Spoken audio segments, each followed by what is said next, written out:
በእርግጠኝነት ብዙ ሰው ወደ አሊፍ ለመመዝገብ ሲመጣ ቁርአን ራሱ ያከተሙ ሰዎች በእነዚህ ፊደሎች ይፈተናሉ። ይሄ ፊደል አይን ነው። ከጉሮሮ አጠቃላይ 6 ፊደል ነው የሚወጣው። ከላይኛው ጉሮሮ 2፣ ከመሃል 2፣ ከታች 2 ይወጣል። እቺኛው አይን ደግሞ መሃል አካባቢ ነው ያለችው። አይን ከጉሮሮ መሃል ነው የሚወጣው። እንደውም አንቺ ቅድም ኢያከ ነዕቡዱ ስትይ አይንን ወደ እን የቀየርሻት አስተዋልሽ? ቅድም አዎ ኢያከ ነዕቡዱ አይደለማ ነዕቡዱ። እንደገና እንሞክረው። ኢያከ ነዕቡዱ ነዕቡዱ አይን ነው።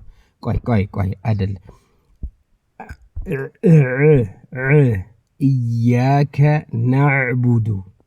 እሺ እንደውም አኢሻ አይደል? ብዙ ጊዜ እንደዚህ ብለን አይሻ ስንጽፍ ትክክል አይደለም።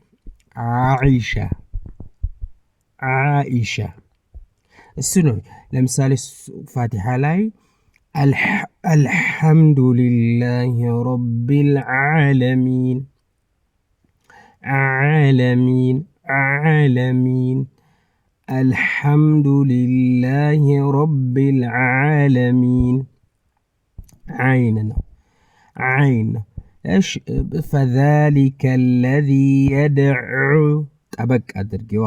አሁን የተላከልሽ ቪዲዮ ላይም አይተሽ ከሆነ በአይን ላይ የሚሰጡ ምሳሌዎች አሉ አይደል? በአንድ ጊዜ አይመጣም። በነገራችን ላይ አሁን እንደ አሊፍ ትምህርት ቤት የ3 ወር ፕሮግራማችን ቅድሚያ የምንሰጠው ተጅዊዱን ነው። የመጀመሪያ ሳምንት ግን በአንድ ጊዜ ደግሞ አይስተካከልም። እያደር እየተስተካከለ ይመጣል።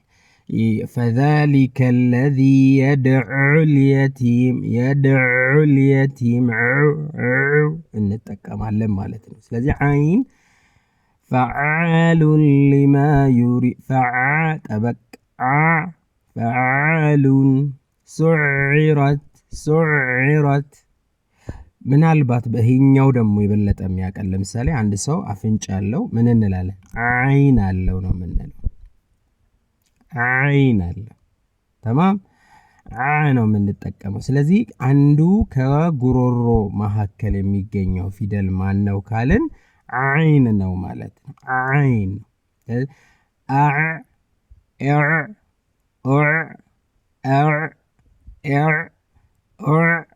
አይን እንጠቀማለን። ጀሃነመ ደዓ አይንን በደንብ እንጠቀማለን ማለት ነው።